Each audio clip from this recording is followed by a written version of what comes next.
This Choircast podcast is brought to you by Epilogue, a novel by Katie McCreight. Cassie Trowbridge, raised in poverty and isolation, faces a resurgent threat she must defeat. Without her caretakers, she now confronts a troubling future. In a blend of suspense, romance, and the supernatural, Epilogue takes you on a thrilling journey through the unknown. Available now on Amazon. Western Christianity has spent the last 2,000 years telling everyone they're separated from God. This is Not Church with John and Nat Turney and Bethany Shea. Well, hi, friends. Welcome back to the podcast. This is Not Church. If it was church, as Nat says, you would be leaving by now. And I actually don't believe that's true. I think that you might stick around for a little bit. And so I hope that you stick around with us today. We have a wonderful guest with us today. And I just want to introduce John. You want to say hi, John? Hi, John. And I am Bethany, and Nat is not with us right now. He is under the weather with some leg issues with breaking his leg. And so we definitely miss his voice here. Did you want to say anything about Nat, John?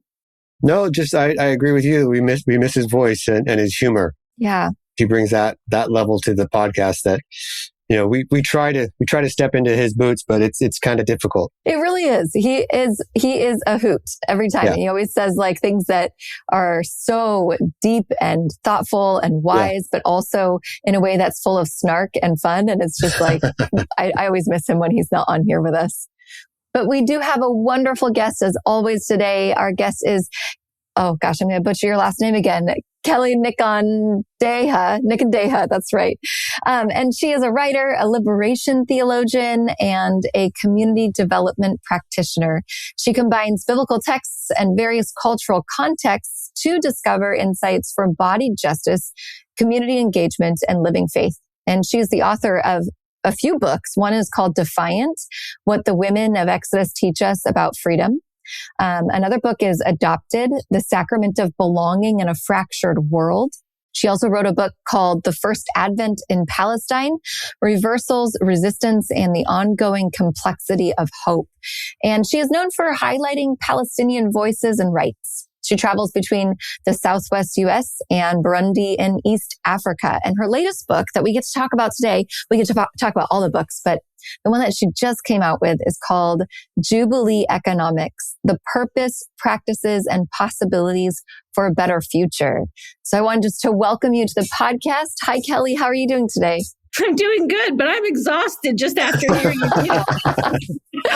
You have accomplished quite a bit. And I know that is sometimes a lot just to process like all the things that you've done in the past and what you're up to in the present.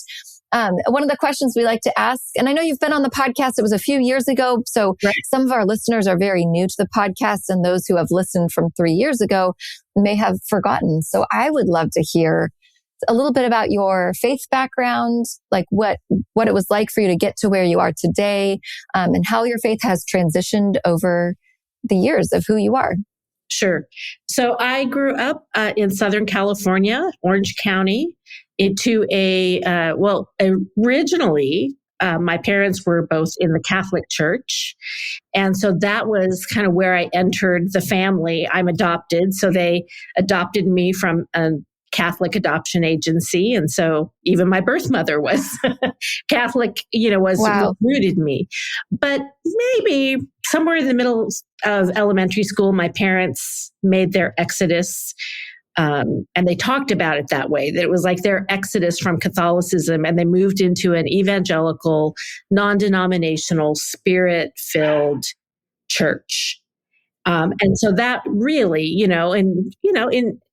was what rooted me throughout my childhood. Really was, going to Sunday school and being involved. My parents, my dad was an elder on the board. My mother was in charge of women's ministry.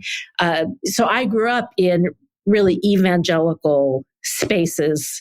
When I went away to college, I went to a Christian liberal arts school. And then once I graduated, I found my way into the Vineyard. So this was back in the days of the Toronto Blessing and a lot of conversations about mercy and justice, but also just a lot of charismatic expressions of faith. This is kind of right after John Wimber had his day at Fuller Theological Seminary, and Chuck Kraft and others had kind of taken his place. And so when I went to Fuller Seminary, there were still those spaces to take classes with people who were talking about exorcisms and spiritual mapping. And for a long time, that really was the space that I was, I would have been considered a charismatic, evangelical charismatic Christian. Until I wasn't. Right. And I think, growing up as in the US, this was my world. I had never really investigated it. I definitely was raised not only in an evangelical space, but with nursed on that American exceptionalism, those narratives. And then I married somebody from a completely different landscape. So my husband was born in East Africa, a small, underdeveloped country called Burundi. He was one of those who grew up on less than $1 a day. And only later did I realize he actually grew up having to dodge malnourishment, and he would sacrifice family meals so his younger siblings could have more to eat. Like, talk about two very different countries, economies, ways of understanding vocation and survival and thriving. I mean, we were really at opposite ends. But that was what I think was one of the most catalytic forces in my life, because the process of being in such deep relationship with my husband, and he is my favorite conversation partner. We often joke, I got the book smarts, he has the street smarts. I'm the theologian, he's the practitioner. I mean, we both, right? We have great conversations, and he really helped me kind of see my country from the outside, to investigate that exceptionalist narrative I had assumed growing up. And I started to think very differently about my faith, so both my polity and my politics shifted somewhere in my early 30s. And I think once I started making my way out of those evangelical spaces, those conservative spaces, it was because I was really trying to more thoroughly pursue the Jesus I was coming to know in the world that I was coming to be, to know more deeply. And that is non-American spaces, non-Western spaces. And that just took me into a very different landscape. And I know it's much to the chagrin of my parents. We're still very much in those spaces. It's actually because I was trying to be more faithful that I am where I'm at, not because I eschewed my faith or regretted it. It's just that it has taken me into a very different landscape. And so now I would say that I'm a liberation theologian, because I believe our material conditions matter and they are part of a full-bodied human experience. And I can't talk about salvation or hope or justice without really dealing with the materiality of how we live. And I think that is a huge part of a liberationist understanding. You would say I'm a feminist, because I believe that, women should be, and we belong here, and we contribute and get to be in conversation and leadership and partnership with our male counterparts in this world, doing it together. So that's how I kind of got to be here. I'm not really connected to any particular church right now. That is, part of kind of the liminal space that I'm in now. But I just can't quit Scripture. These ancient stories, the wisdom, I cannot let go of that, or it has not let go of me. And so I still come back to these stories time and time again. Wow, that's so beautiful. I was curious how you met your husband and how your relationship with him, feeling from such opposite experiences of upbringing, how that has impacted your writing in some ways. Yes. Well, we met in Santa Barbara at a Episcopal church, because as I was exiting the vineyard after many years in leadership there, I needed to detox. And so I found this wonderful little Episcopal church. And the vicar there, or the priest. Yeah. I mean, he didn't call himself a rector. He called himself the rector. Okay. The rector there had a passion for reconciliation. And so he would gather people a couple times a year for these little seminars, like a 3 or 4 day seminar. And he'd always bring in an international person. So you would talk about domestic conversations around racial reconciliation, marital or relational reconciliation, and always some international angle.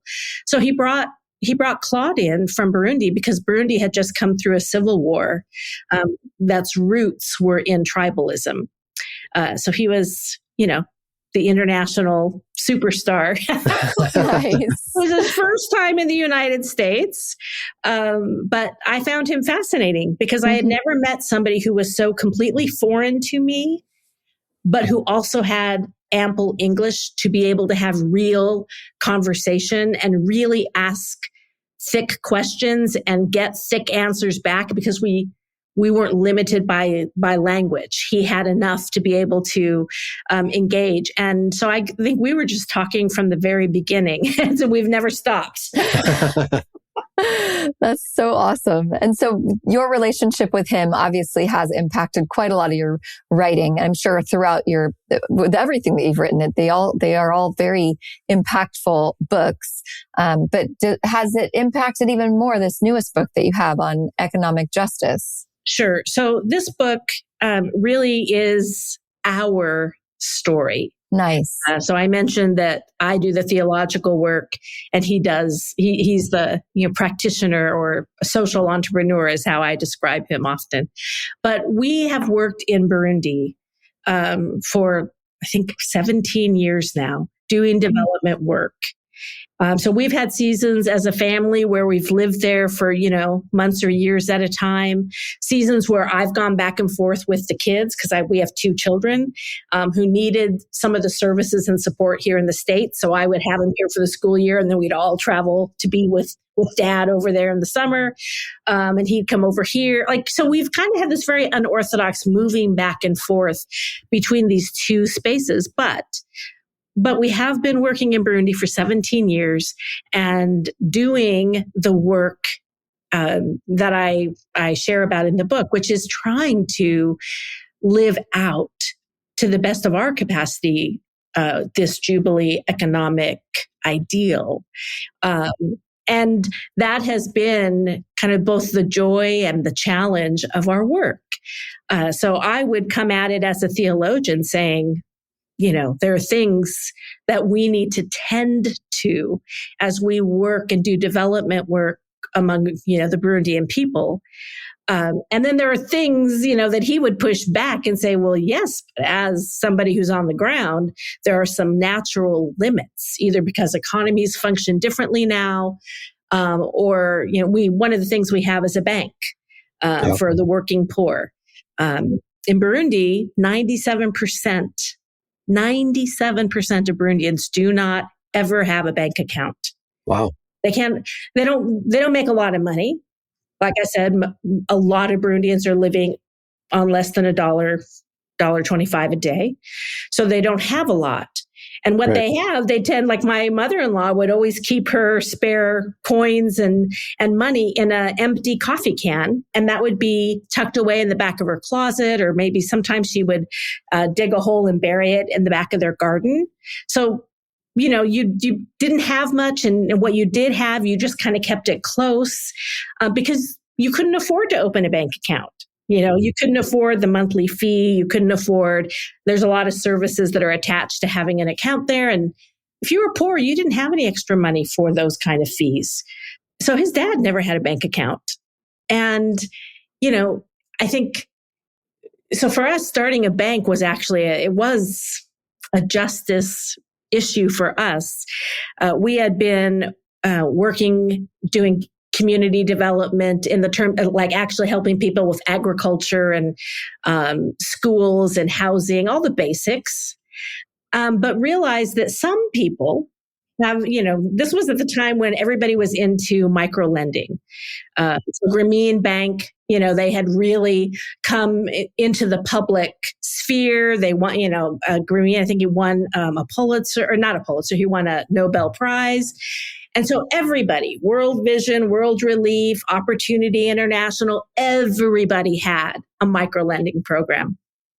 This is right about the time when we were, maybe within the first year of our work. And somebody approached us from one of those big organizations and said, hey, we see what you're doing. You're doing a great job. Can you apply some of your know-how and help me consult? Because they had a program, micro-lending program, and it was being run into the ground. And so they needed some fresh eyes. It still cracks me up that they picked my husband because back then he didn't have any economic, he knows as much as I do, he wasn't educated. And he was a journalist by training and a pastor, Methodist pastor. So, but he had, the skill set to see, to be able to discern and do things differently. And that's what this guy needed. Well, by the end of a 3-month project together or consulting, he said, listen, you're running your micro lending like it's part of your NGO. And you don't have any accountants, you're not actually getting loan money back. So but in the process, he started to learn, if you give somebody $100 loan, that's going to help a lot of the people in the market. The mamas who have little stacks of tomatoes and mandarins and, are bringing big branches of bananas to the market. They're going to be able to kind of grow and do a little bit more capacity building with $100 a month, US. But people who really have the skill to grow their business, by the time they hit that $100 loan, they need more capital if they're really going to grow their business. A skilled business person, somebody who gets it and has that capacity, is going to really quickly. But you can't get a loan in Burundi unless you have $10,000 in collateral at a commercial bank. Wow. So he was looking at, okay, there's this natural limit for micro lending at about 100, 150 US that you're allowed to give out. And then there's the commercial banks at 10,000.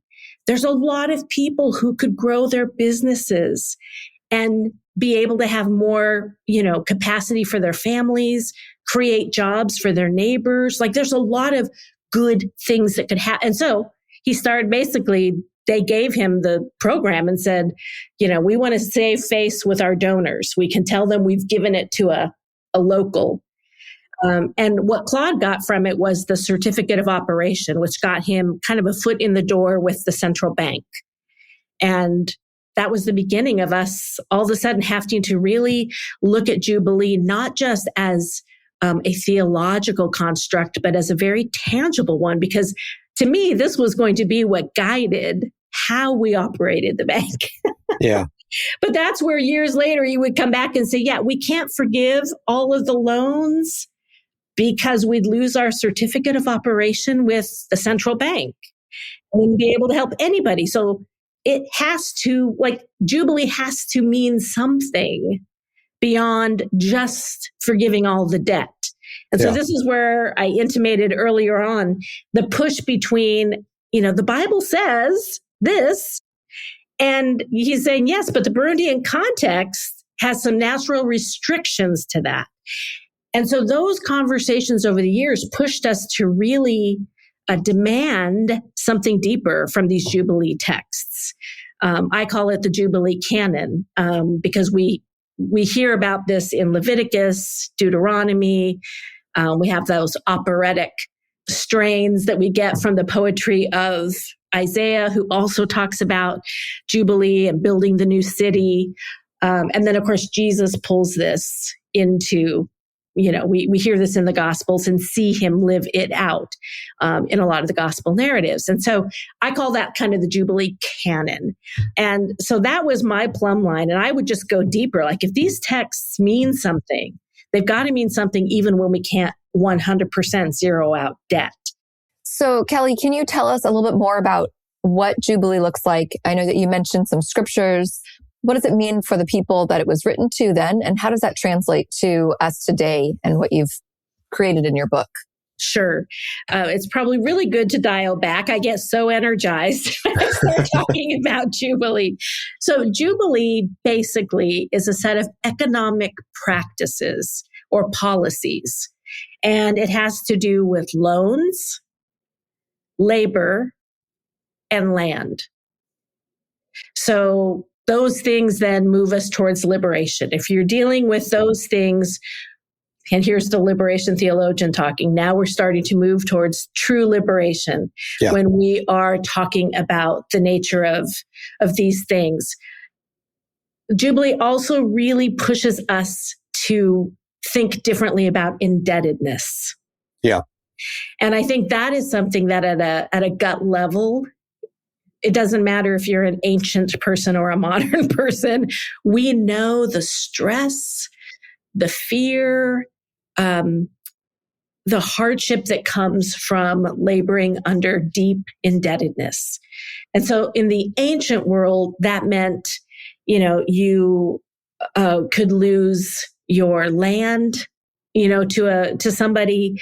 You could lose your physical body and have to become an indentured servant to somebody else, enslaved because of your debt. And even your family members could be enslaved and separated to different places to work off the debt. And then, of course, the burden of loans and having to pay those back. And so indebtedness has always been a problem. It actually, some of our earliest literature, the earliest records we have, all the way back to Sumer, talk about debt. And this was something I found very interesting, is I used to think, that Jubilee, these policies kind of came about with Moses, that this happened in the mind of God. Yeah. But as Assyriologists and other disciplines have done their work over the last 10 to 12 years in particular, we have come to learn so much more about and find so many more artifacts that have helped us see that, oh no, they've been doing a lot of these practices like debt amnesties, like writ large, everybody's debt is forgiven. Personal debt, not commercial. Personal debt. Like this was being done all the way back in Sumer and Assyria and Babylon. A new king would come in, and one of the first things he would do is proclaim justice. Proclaiming justice was debt amnesty. So the ancient understanding of justice was always economic justice. And so everybody would get rid of the debt. There were different reasons for that. Yes, it would endear people to the ruler because he set us free of all of our debts. But also the economy was often calcified or hung up in some way. And the only way to really kind of do a hard reset was to free up debt. And then basically everybody starts over together as a society. So they were, and they were also working hard to prevent the rise of a creditor class. So the ancients really did not like the idea of having a creditor class, basically because they didn't want anybody competing with them, the royals, right? So that all changed with Rome. But it is fascinating to me that debt has always been a conversation. As humans, as a species, we have always wrestled with debt. So one of the things that was fascinating to me is, well, then how does the Bible handle it differently? Did it innovate? If it wasn't something that was new, did they bring anything new to the thinking around these policies? And indeed, they did. Moses made a huge connection, I think, between the idea of, he was preparing his people to leave the desert after 40 years of wandering, at least that's the logic of the story, to move into the promised land. And so much of the conversation he had with them in that storied space was about how to kind of preserve and protect the neighborliness that they had cultivated with each other. And one of the things he seemed to know was going to be the death knell to true neighborliness would be when they would start becoming indebted to one another, and that debt would really challenge their ability to preserve their relationships with each other. And so we get him talking both, like I said, in Leviticus and in Deuteronomy about having some policies to manage debt, setting people free if they become enslaved, getting their land back. But unlike the ancients, which would have been their neighbors, their contemporaries, if a new king comes in, you get your debts set free. And sometimes when the economy was really bad, they would step in and do it again. So, you have, I think, is it Hammurabi did it 3 or 4 times that we know of. When he ascended to the throne, and 30 years after that, and another 2 years after that, they could use this as a tool to open up the economy when things got really stuck. But if you think about who are our last set of presidents that we can remember, right? We have the one who's in the office now. We've had George Bush and George Bush Sr. We've had Clinton. We've had Biden. Can you imagine if that was left to the whim and the temperament of the ruler? Some of them are more attentive and are going to be like, oh, we need to use this lever and free debt sooner rather than later. Some would be more compassionate and be like, hey, we have to give people relief, so we're going to step in. And some would be so uninterested and not caring and wouldn't use the tool at all when they needed to. And people would be challenged, would be starving, would be struggling to survive. And so the innovation, that happened with Moses is that it was connected to a calendar, not a ruler. So now it didn't matter who was, in charge. What mattered is that every 50 years, when that shofar blows, Jubilee is announced and everybody's debt gets forgiven. People get to go home, meaning they get to leave their enslaved positions and be reunited with one another. And they get their ancestral land back. Everything that went wrong in the economy over the last, handful of decades gets, a fresh start. And you can just count on it like you can count on the calendar. It's not left to the whim of a ruler and his good sense or bad sense, her temperament, none of it. And I think that was pretty marvelous. So, yeah, this has been part of the fun of exploring Jubilee as somebody who loves the text and the history. But yeah, then my husband's like, okay, but what does this mean for us? Yeah. How does Jubilee become something because what he was excited about is when Jesus said, this is good news for you. And he was looking at his neighbors who were poor as he was, who were struggling with debt right in Galilee. And under Rome, it was even worse because Rome decided they were fine with a creditor class. They could use creditor class. So they got rid of debt amnesty. And a matter of fact, there are stories where if a public figure talked about debt amnesty, they would get killed. And so it was a very different environment. Everybody was economically, not only were they in debt, but now they didn't know when they would ever get out of it because they couldn't look forward to having any debt forgiveness on the horizon because Rome had taken that off the table. So Jesus comes and he's like, listen, this is what good news is for us. And he reads them basically out of Isaiah about the economics of the new city where these things happen. And he's like, but this is going to start happening today. And man, that's where my husband got hooked. Today. What is the today element of Jubilee? Because my neighbors where I grew up in Mutakura are a lot like the neighbors that Jesus was talking to in Galilee. How do we make this, if this text is real, and we believe it is, how does it manifest for our neighbors in Burundi today? And that really is kind of the genesis of his life work doing economic development is how does Jubilee matter? Because we believe that was one of the mandates that we were given. So, yeah, I mean, that would be my question is how do you use this idea of Jubilee in today's economics? Right. How does that even work? When our bank was so we got credentialed through the central bank. Yeah. It took us about a year. It's a big process starting a bank. I bet. And, we were less than a year old.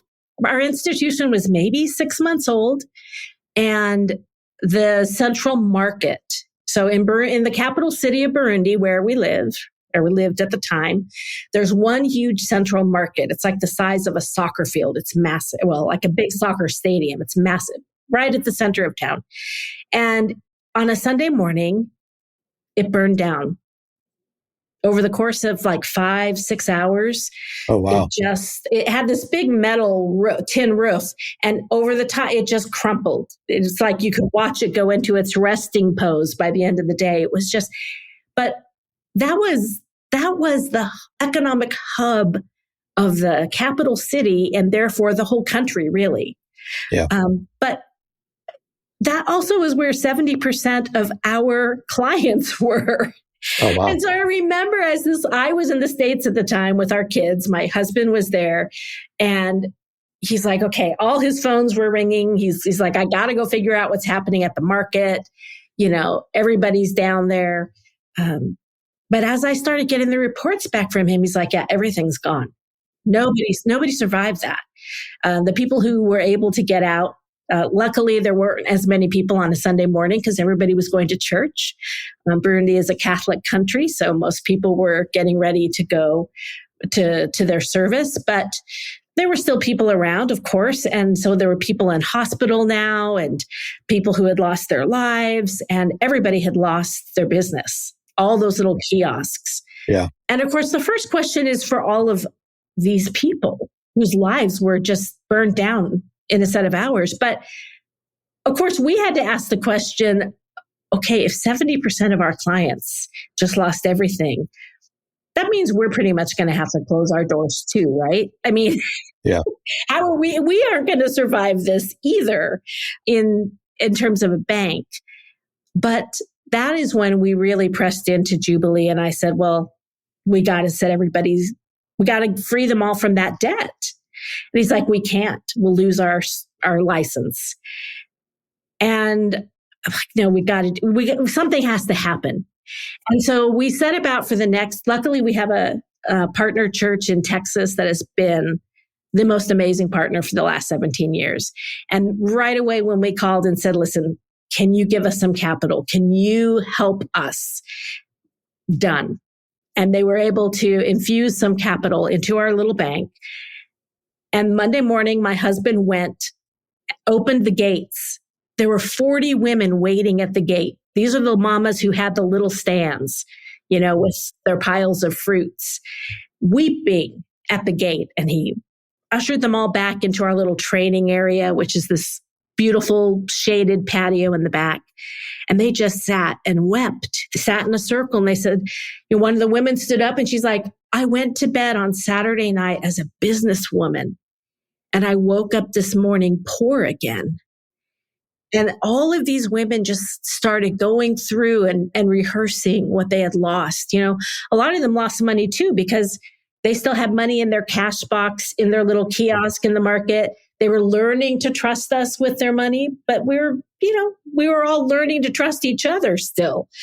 So they lost everything. And some of the staff were coming out telling him, boss, let's send him away. All this crying and sadness isn't good for business. He's like, we have no other business today. Go get donuts, go get Fantas, bring your chairs. This is all we're doing today.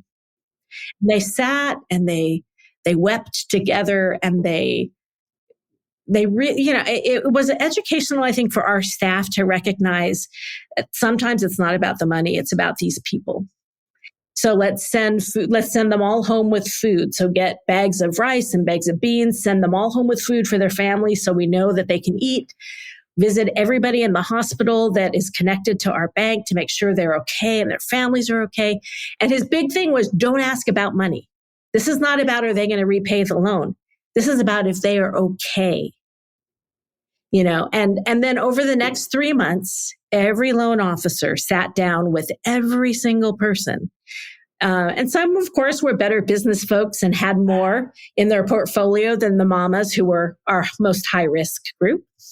But every single person sat down and got to renegotiate the terms of their loan. So some of them said, listen, I just need, if you can extend the time horizon that I pay my loan back, I can make it work.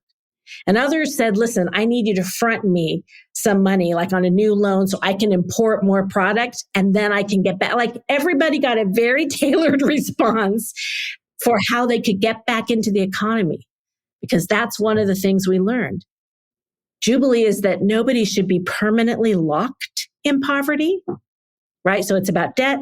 It's about not being permanently locked in, and everybody should have a way to re-enter after, a hard season. And this was certainly a hard season for all of our folks. And so they all got back in. Meanwhile, we had to get more creative with the mamas who were high risk. So we got people to do fundraisers and host big events and create a fund that would basically kind of be their guarantee, so that they could all get back into the economy at their level, in different markets, little decentralized markets. But everybody got back in. We didn't lose anybody. And I'm sorry, we didn't lose anybody. And for us, that was like, wow, that is part of what Jubilee actually is. It's making sure that everybody gets a chance to get back in. They get what they need. They get the support they need. Their families are being cared for in the process.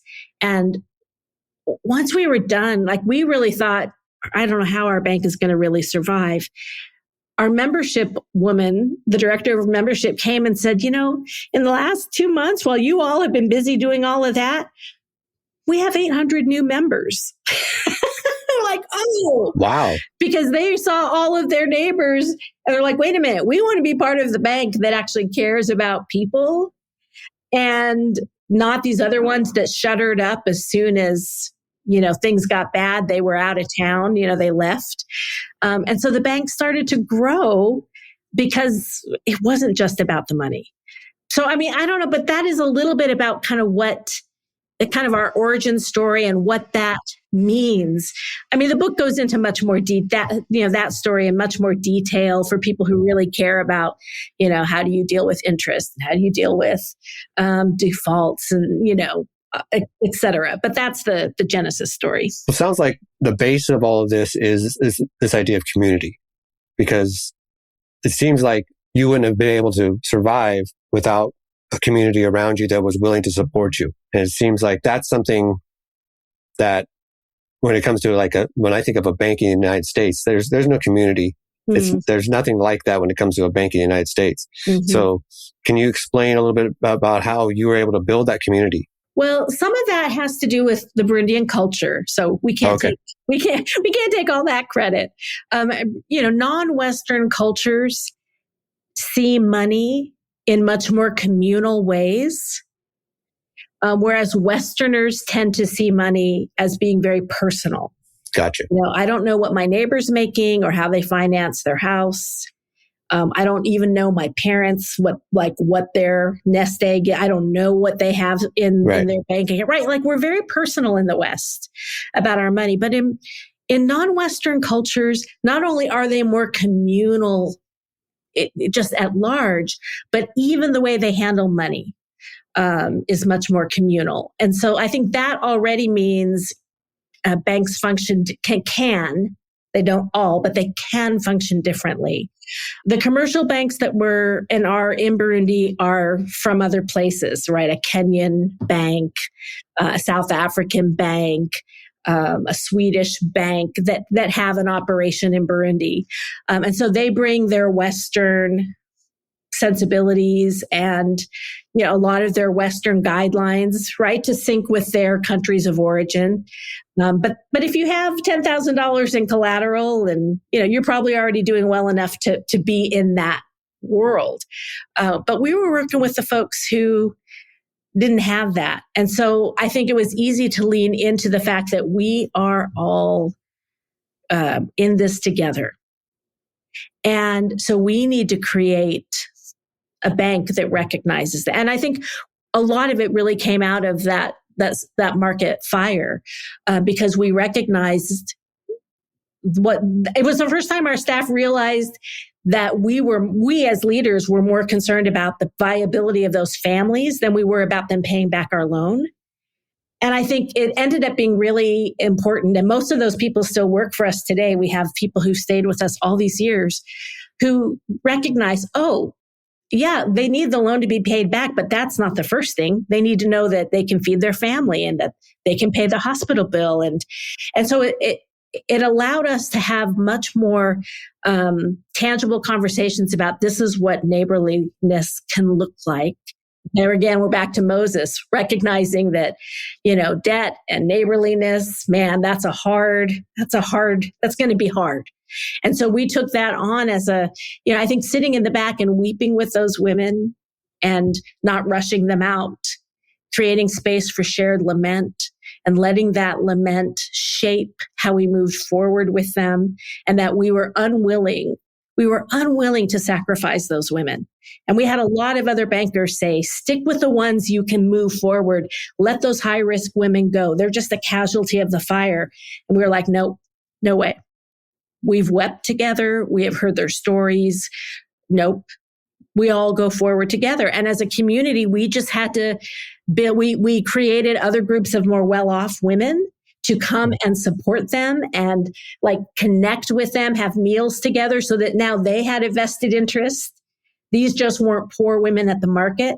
These were now women, their name, their stories. So now you care. So some of it was even building that kind of infrastructure, so that they understood, yes, we need you to pay back your loans. That's how we give loans to other people. Our job as a bank, in a bank, you have to sell money, but there are ways that you can still do it together. And we also made sure that our board has to sign a document saying that they won't take any dividends. They don't expect and know that we will not give any dividends. All of the dividends go back into we have 13 branches now, 80,000 members. But all the dividends go back into the individual branches so that those communities are actually benefiting.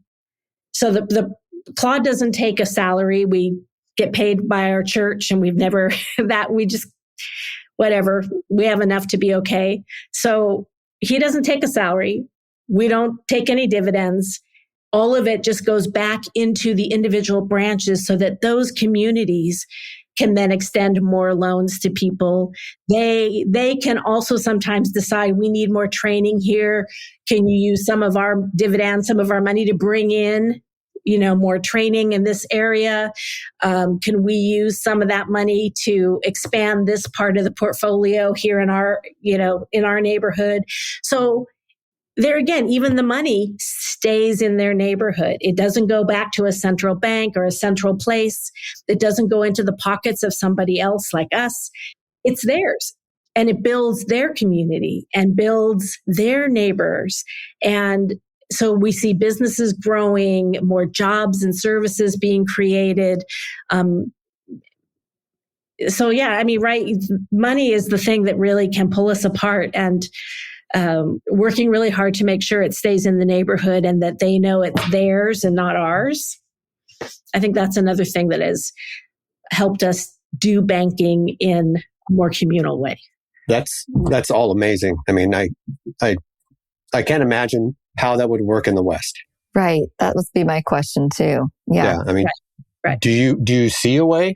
Or is that one of those things you're like... This is where I give you my disclaimer, John. Yeah. I am not an economist. I am a theologian. And my husband is much more of obviously now considered an economic operator. And I learn from him and from our shared experiences. But it's hard to not look at our own terrain and then wonder, right? Because we deal with indebtedness here. You cannot be around and not know that medical debt is a big deal here. Student loan debt, mortgage debt, and foreclosure. All of those things saddle us in our own iteration of it here. And I don't know how we do that here. Yeah. That is really for those that are more, economically skilled or gifted to figure that out. But I do think there are smaller ways. I think, Jesus talks about being able to start Jubilee now. And I really wrestled with that because, how do we make it real now? Not everybody is like my husband and can start a bank. But then I read the Lord's Prayer and realized that actually forgiving transgressions is a mistranslation. It was forgive us our debt. Yeah. And make us the kind of people who forgive the debt of others. It was a prayer about breaking the cycle of indebtedness.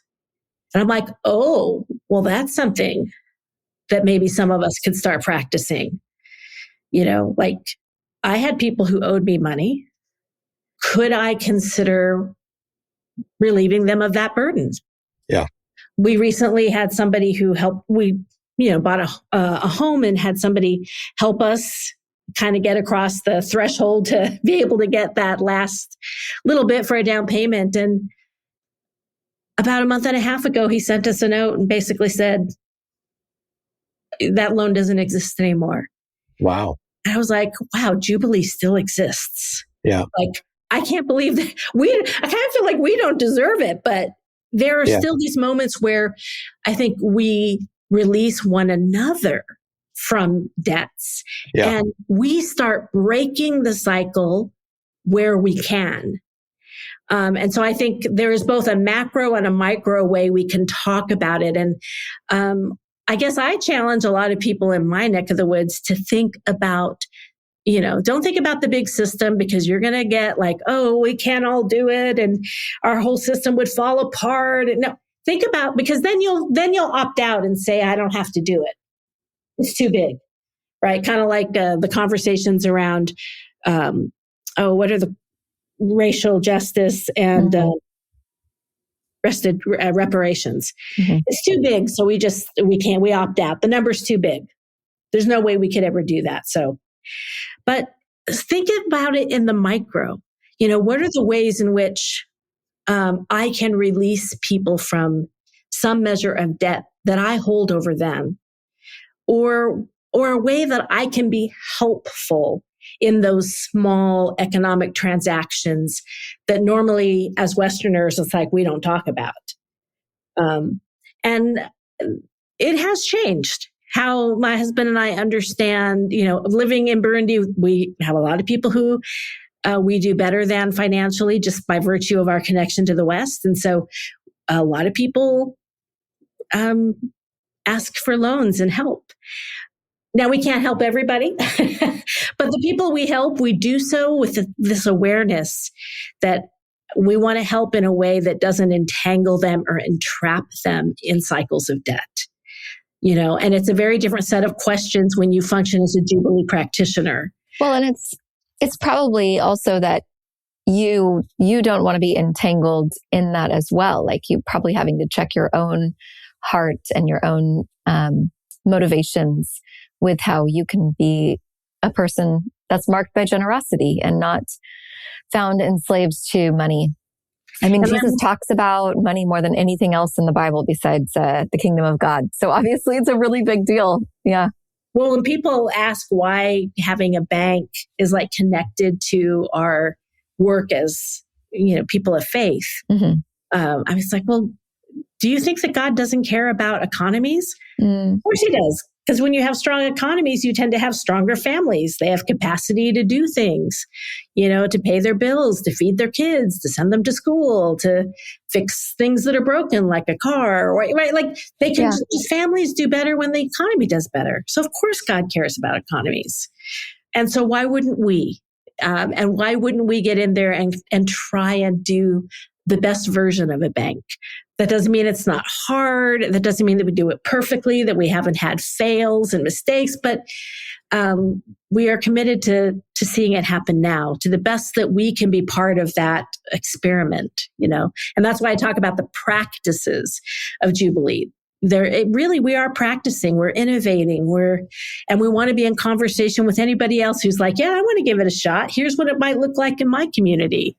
So I'm hoping that other people who are doing long-term work, whether at home or abroad, right, that the economy is on the table, that we are willing to recognize economics is part of how we thrive, how our neighbors thrive.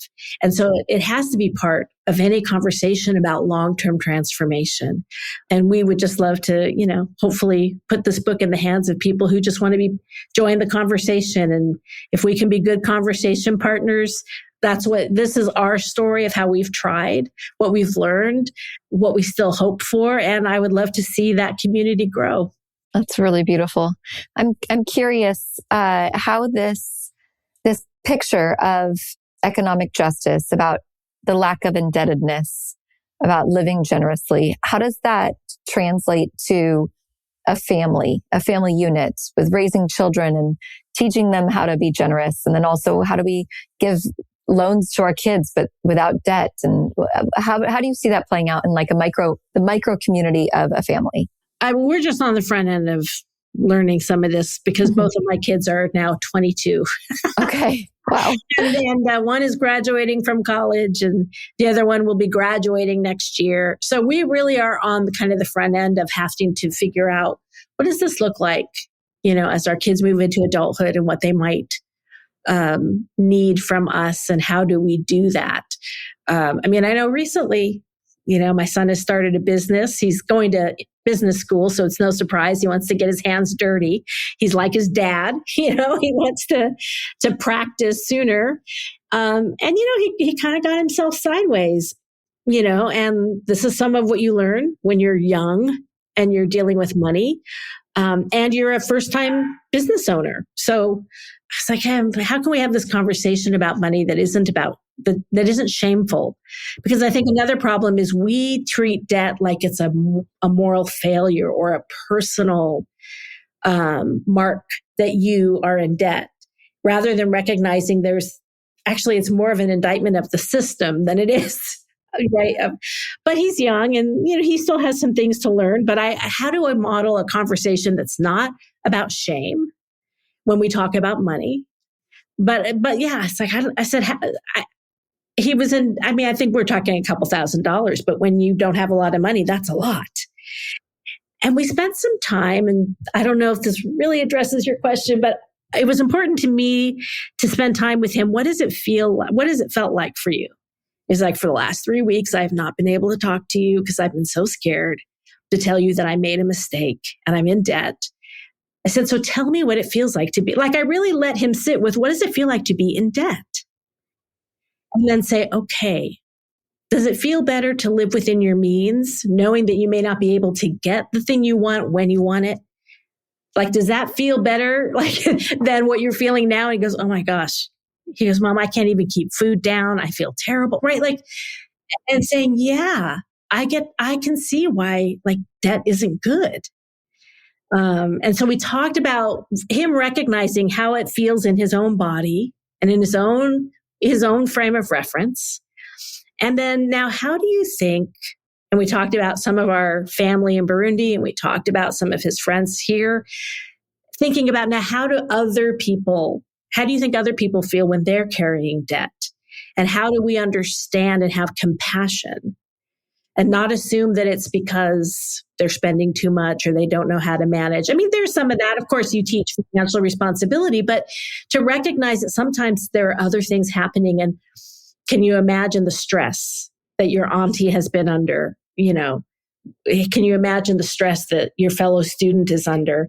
And using that as an opportunity to say that I think Jubilee also opens us up to being more compassionate towards one another. And so my hope is that obviously we stepped in and helped him because we could. It's like, but I hope that will start to change how he thinks about debt, that it's a full-bodied experience. It's not just a balance sheet. It shows up in my body. It made me not want to talk to you for 3 weeks so it has a relational aspect. Because we often don't talk about all of those aspects of debt, but I think Jubilee opens up, some imaginative space where we can actually have those kind of conversations and see that as part of the work of Jubilee, I think. I mean, I can tell story after story of, not dealing, but having issues with my finances and being afraid to go to my parents. I'm 55 years old and I still every once in a while find myself in a financial burden and I don't want to tell my parents. There's a level of shame that comes along with indebtedness that needs to be addressed. And that is like cultural. That is like I said, that is our culture. But I grew up with that. And I think I still am relearning, like it's systemic. So much of it, I could do everything right and still find myself in this place because the system is broken. It's not always that I'm broken or that my practice is broken, although that happens, but the system is broken. So how do we create space to, I think, free people up from some of that? And I don't know. It's not going to be easy. No. But I think it's worth trying. There's so many predatory systems out there that capitalize on people's deepest needs and fears. And when they do that, people find themselves grabbing a hold of whatever they can just to get the next breath from drowning under the weight of it all. And as people of faith, as people of God, I think it's really important not only just to name those systems that are very predatory, but then working to help unhook people from those things without piling on shame. Like, how could you possibly? I mean, one of the big predatory things that I've seen within elderly people, especially, is the cold calls from people saying that they're in need of something or another. They're selling them something, and they're getting their bank accounts completely wiped out to cover something that somebody is telling them that they need. And I think like part of what I am hearing from you is that when we are doing these things in the context of community, which Westerners aren't very good at, but when we do things in the context of community, we're not alone and we're no longer as susceptible towards those predatory systems that can take advantage of people at their greatest form of need. So I just really appreciate this entire conversation and your outlook and what you've experienced outside of a Western context that you are now bringing to the Western eyes. And it's just been really incredible.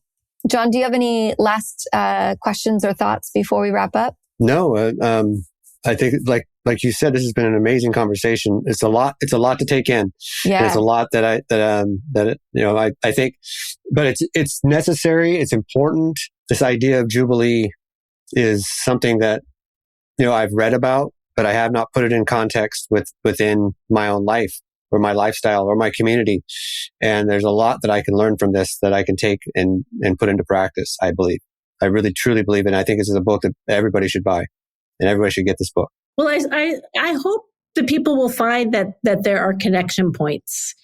You may not be starting a bank somewhere or trying to revolutionize an African village, but we all are part of our village, our neighborhood, our family system. And I think, like I said, Jubilee starts there. Yeah. I mean, I think we all want to be part of a community that is there to support us and help us and that we can help and support others. So I think that's important. And I think that works hand in hand with what you're talking about. Well, thank you so much, Kelley, for this conversation. Yeah. And anybody who's listening, you can find her book. It's called Jubilee Economics, The Purpose, Practices, and Possibilities for a Better Future. So I encourage you all to pick it up and we'll put everything in the show notes as well. Yeah. Thank you very much. Yeah. Thank you for this conversation. And yeah. Thank you for listening to This Is Not Church. Be sure to rate and review the podcast on your platform of choice. If you would like to partner with us, visit patreon.com/thisisnotchurch, where you will receive exclusive content such as early access to episodes, videos of upcoming episodes, and live Q&A sessions. Be sure to check out our Facebook group or follow us on Twitter and Instagram. All the links are in the show notes. We'll be back soon with another episode.